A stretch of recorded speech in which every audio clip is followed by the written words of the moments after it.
আমি প্রস্তাব দিচ্ছি, দীর্ঘদিন আমি ফেডারেশনকে বারবার ধরে বলছি আমাদের এত মেম্বার ইউনিট কার্ড নেয় না। আমরা আমাদের মেম্বারকে, সদস্যদেরকে আমরা বছরের পর বছর আমরা ইউনিট কার্ড দিচ্ছি। আজকে এই এজিএম থেকে না, ম্যাক্সিমাম এজিএমে বা ম্যাক্সিমাম জেনারেল মিটিংয়ে আমরা এইভাবে, দাদা ম্যাক্সিমাম মিটিংয়ে আমাদেরকে এইভাবে বলছে কেন লোকের সংখ্যা কম। আমিও ফেডারেশনকে বারবার ধরে বলেছি আমাদের ইউনিট কার্ড নেয় না। এই জন্যে 1 মাস না, বিন্দু মাত্রা একদিনও টাইম দেওয়া উচিত না। আপনাদের সহযোগিতা বারবার আমরা কেন, আমাদের বারবার 1180 জন মেম্বার, কিন্তু আমরা লেবি দিয়ে যাই, কিন্তু আমরা এতবার করে মাসের পর মাস, আমি আমাদের মাননীয়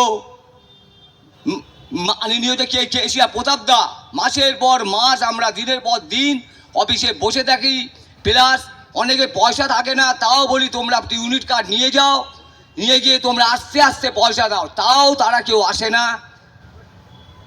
কিন্তু কাজ, পেমেন্ট সব আজকে তাদের জন্য আমরা বারবার ধরে ফেডারেশনের কাছে যাই, ফেডারেশন সেটা আদায় করে।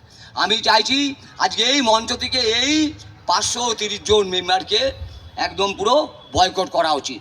এর জন্য আমি চাই আপনাদের সমর্থন, আপনারা হাত তুলে দাদার কাছে সমর্থন জানান। আমি নিজেও হাত তুললাম। এবারে এটা আমাদের দাদা